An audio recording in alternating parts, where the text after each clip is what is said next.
It's particularly kind of disappointing when I go to a cemetery, I know my ancestors there, but there's no grave marker that's there anymore.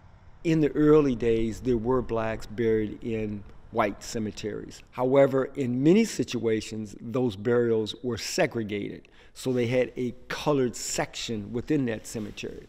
Then there were other cemeteries that refused to bury blacks.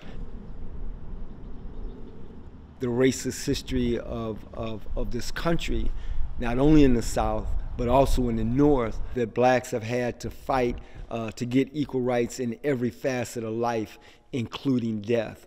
And so it's been a struggle from the very beginning.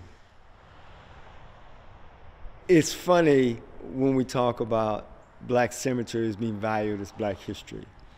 Unfortunately, black history is not valued. It's very sad to go back to Mount Forest and see that it was abandoned. If you drive by there, you would not even know there was a cemetery there. There's very few markers in the cemetery, but if you go in there, you'll see that the graves have been kind of sunken in. When cemeteries are abandoned, we're losing part of history. And with black cemeteries, we're losing part of black history. To me, that's one of the reasons I like genealogy, because I can resurrect my ancestors that are not in history books, but they lived, they survived, there's records of them. So it's up to me to tell their stories. It's the same thing with black cemeteries. If we let them all become abandoned, did they ever exist? Did we know who the people were that were buried there?